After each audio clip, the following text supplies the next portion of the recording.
Negeri ini memiliki banyak sekali cerita. Beberapa dianggap sebagai mitos dan pudar seiring waktu. Beberapa lainnya dipercaya sebagai kenyataan yang tidak boleh dilanggar. Di mana bumi dipijak, di situ langit dijunjung. Menghadapi tuan rumah harus bijak, karena kita hanyalah pengunjung.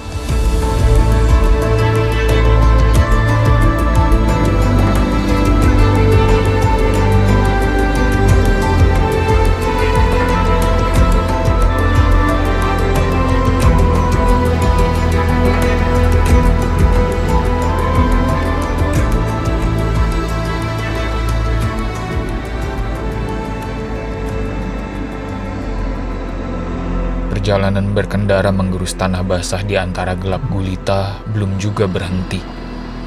Dengan sigap, Yona berkendara mengikuti alur. Tidak boleh lengah, apalagi mengantuk. Kalau terjadi apa-apa, jauh dari mana-mana.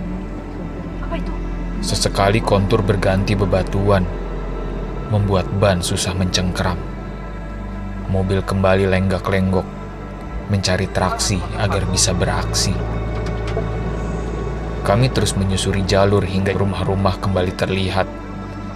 Mobil sejenak berhenti tatkala kami singgah di rumah Paman Yona. Di rumah Oom yang tinggal di Desa Kolam. Nah, itu adiknya Mama. Adik kandung Mama. Kerja kebetulan dinas di sini. Nanti kita itu gimana? Mobilnya itu mau dibawa ke sana atau di sini? Di sana bisa berarti. Oh iya, kemarin kan soalnya janjinya titip di sini, berarti biar diomongin sama Om langsung bawa aja gitu. Kita turun dulu. Kami berbincang tentang ini dan itu sebelum kembali melanjutkan perjalanan. Katanya sudah tidak jauh lagi hingga kami tiba di desa terakhir. Sekolah di sini. Imam Monter lah. Mulai itu rimba melulu gitu, nah dari bawah sampai atasnya itu rimba. Lebat ya hutannya. Nah, Lebat ya. nanti jam saya enggak yang segelas burung yang sampai ada udang merah putih dulu yang ditemu mereka. Ekspedisi merah putih. Ada udang. Ada di bawah kayu, di lumut tuh nah saking dinginnya. Iya. Meski begitu, dari satu desa ke desa lainnya harus melewati jalur yang makin mengkhawatirkan. Cuma muat satu mobil. Oh, ada penanda ini Patung batas wara. desa ya. Enggak, patung wara. Jadi dia tuh tatungnya ngikutin karakter orang yang meninggal. Oh. Udah lama berarti itu ya. Udah. Semak belukar menjulur bak jemari di kanan dan kiri. Atau kita salah nggak ya? Rasa takut mendera diri Yona. Katanya sudah cukup spion kiri. Enggak, kalau kayak mobil ini. Jangan sampai hal buruk juga menimpa spion kanan.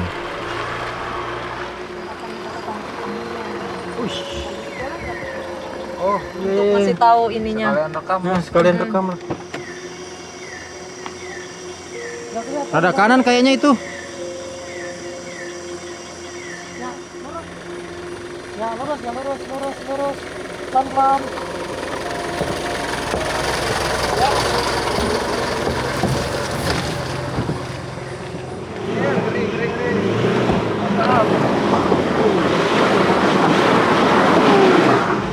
Patel Yun, patel. Rem dulu, patel. Makanya kalau nggak pakai itu harus nembak. Patel aja Yun, udah. Udah aman. Oke, jalan. Soalnya ini licin Iya, bannya. udah bedul juga. Iya. Tergonceng. Setelah lama berkendara, kami akhirnya tiba di desa Saruhung. Tepatnya di kediaman Pak Edi Nyikok. Tempat di mana pendaki yang berniat naik Gunung Bondang biasa dijamu dan menginap terlebih dahulu. Pak Edi menjelaskan bahwa tadi sebenarnya warga desa sudah berkumpul untuk menyambut kami. Tapi satu persatu pulang karena sudah terlalu malam. Kami pun meminta maaf atas keterlambatan. Rombongan diperkenalkan pada seseorang bernama Pendi Lungkam. Pak Pendi inilah yang akan mengantar masuk hutan. Nanti selain dirinya, ada satu orang pengantar lagi. Kata Pak Edi, biasanya dirinya yang mengantar. Tapi asam urat di kaki sudah tak tertahan lagi. Faktor usia. Cerita demi cerita terus mengalir di antara kami. Pak Edi banyak menjelaskan soal legenda Gunung Bondang, termasuk hantu yang air liurnya berubah menjadi lintah pacet. Aju dari Adi dari nenek Haris. Aju usia nenek. Itu nenek. Ya. Kita mereka itu zaman dulu itu terus kita tongeng. Atau makan manusia. Dari manusia itu dari sama menyambung lidah orang tua dari orang tua sampai orang sekarang. Itu yang Oh, dari itu ingin memakan manusia. ya manusia makan manusia ya tiba dari sana raksasa nenek raksasa teman melihat manusia di bawah dia itu baca surat air liurnya itu bertuturan ke bawah sehingga menjadi namanya lintah. Apa ini namanya? Andi Iya.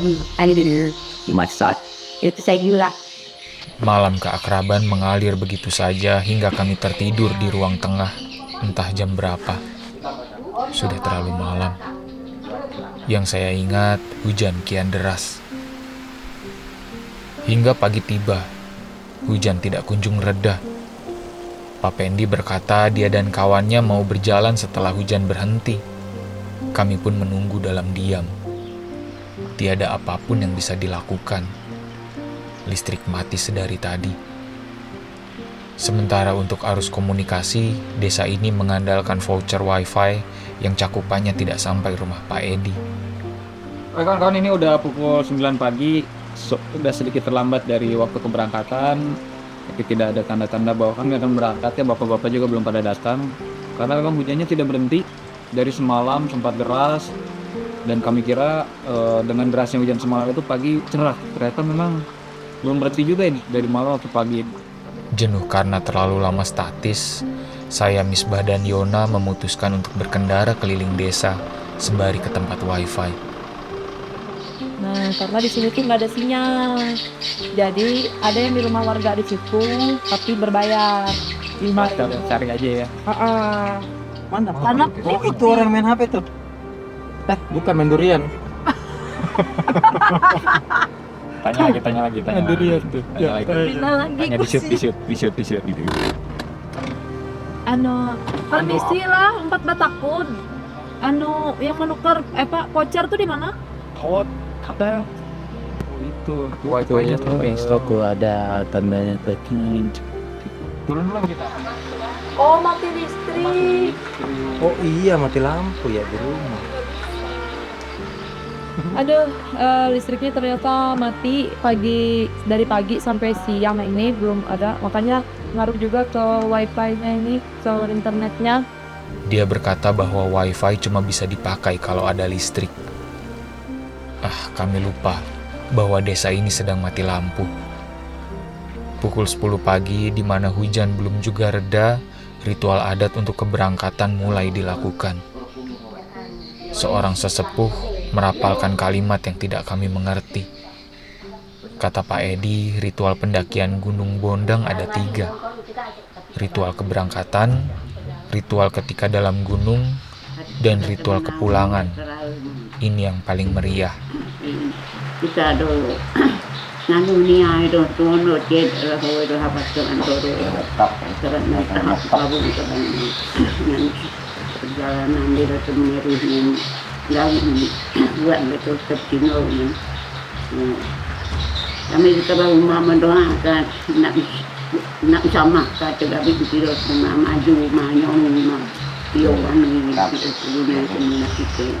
Tapi berhubung masih ada kekurangan bahan untuk ritual yang tidak bisa disediakan mendadak dan harus dicari lebih dulu, warga desa memutuskan untuk menggabungkan ritual dalam gunung dengan ritual kepulangan ketika kami sudah turun gunung nanti. Kami tidak ada masalah dengan itu. Atur saja bagaimana baiknya. Yang penting turun gunung dengan selamat. Pada jam 12 siang, setelah lebih dari 15 jam membasahi desa, hujan berhenti juga. Kami baru bisa mulai berjalan. Terbilang sangat telat dibanding perencanaan. Ditambah lagi ada kejadian mendesak. Ternyata satu orang yang harusnya menemani Pak Pendi tidak bisa ikut. Pak Pendi yang datang sebentar kembali permisi untuk mencari penggantinya. Dan mencari pengganti tidak semudah itu. Sebab ini sedang musim panen. Yang artinya kebanyakan warga desa sibuk di ladang, sawah, dan kebun. Setelah berkeliling, ada seseorang yang berminat ikut. Namanya Dadang Saputra. Masih kerabat Pak Pendi. Lucunya, meski bernama Dadang, tapi dia bukan keturunan Jawa Barat. Dengan perawakan tegap, Dadang tidak mencerminkan usianya yang sudah hampir 40.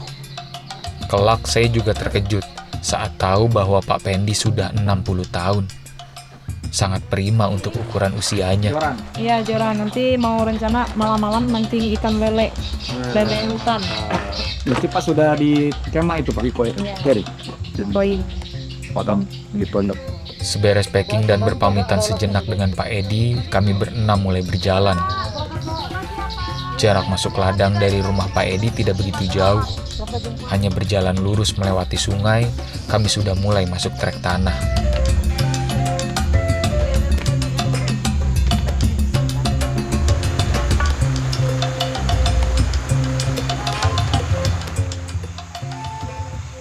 Berdoa takkan pernah selesai. Oke, sudah semua. Seperti rantai baja, mari menguatkan satu sama lain. Jalur sunyi, Bondang!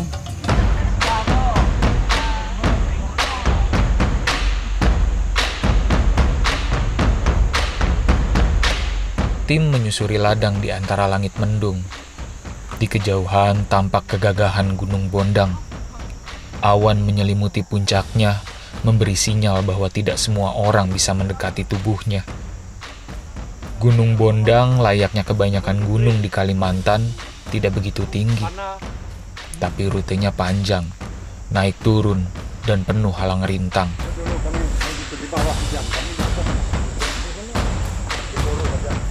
Ini kita berangkat sekitar jam 1 siang, tadi lupa bicara. Ingin sekitar 400 mdpl.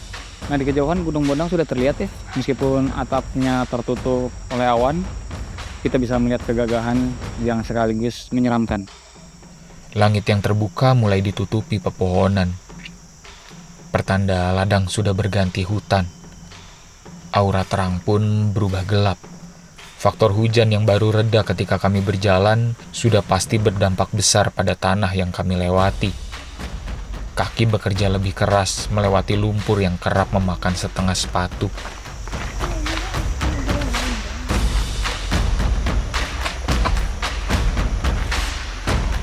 Jadi sangat ekstra hati-hati karena tadi nyelup-nyelup terus sepatu. Apalagi daerah sungai juga kan itu, aliran sungai. Jadi kita benar-benar mesti ekstra hati-hati. Tapi katanya sih tadi dibanding jalur lama sedikit memotong ya Pak ya tadi ya. Jalur lama itu berputar lagi. Nah, itu semut yang terkecilnya segitu ya. Tim terus menapaki setapak hingga tiba di sebuah danau.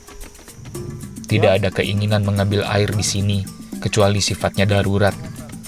Ingat, air yang tenang lebih berbahaya dibandingkan air yang bergerak.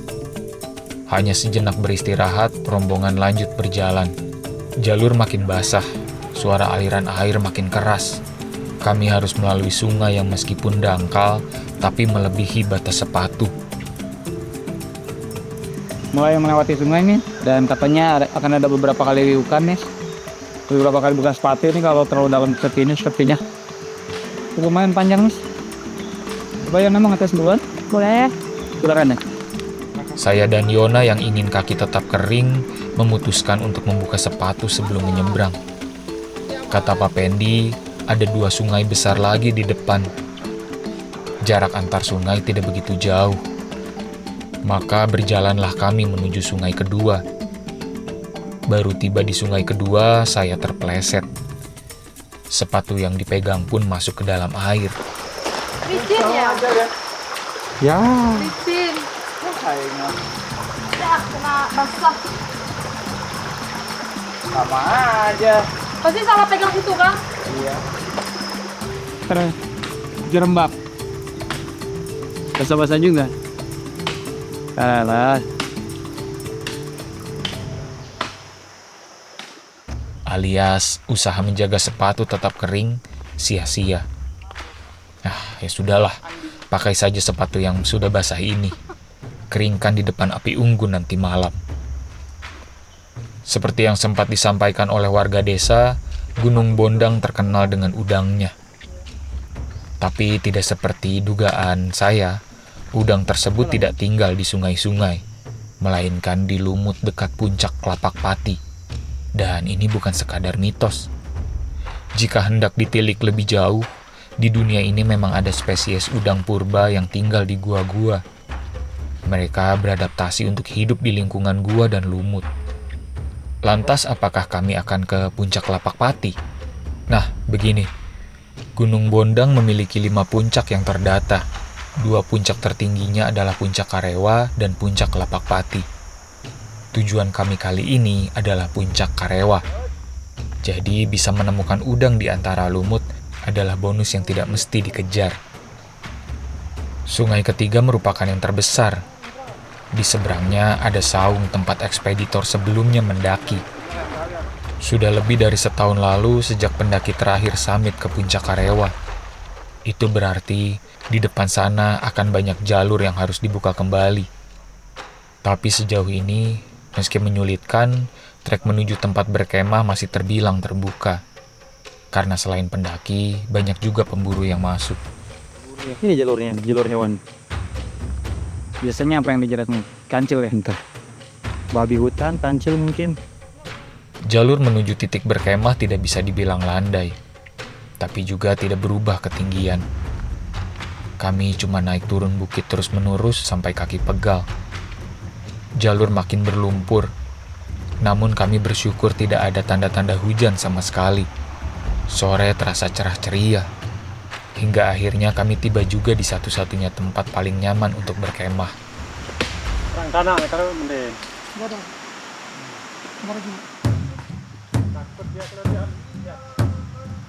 Titik paling terbuka dengan aliran sungai yang tidak jauh dari tempat kami berdiri. Sebenarnya ada satu lagi lahan terbuka di lokasi yang berdekatan dengan puncak, tapi tidak ada air di sana. Jika ingin bermalam di titik terdekat dengan puncak, kami harus bersusah payah bawa lebih banyak air untuk memasak. Lagi pula sudah terlalu sore, dan lahan dekat puncak masih jauh. Ya sudahlah, paling nikmat berkemah dengan air yang berlimpah. Saya memandang sekeliling. Beberapa pohon matinan tinggi tampak menjulang di sekeliling kami.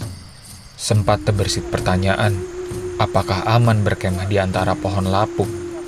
Takutnya tumbang dan menimpa tenda. Taruhannya nyawa. Tapi mau bagaimana lagi? Cuma ini tempat paling enak untuk berkemah. Rencananya esok ketika sudah lebih terang, kami akan menebang pohon yang sudah mati agar tidak membahayakan.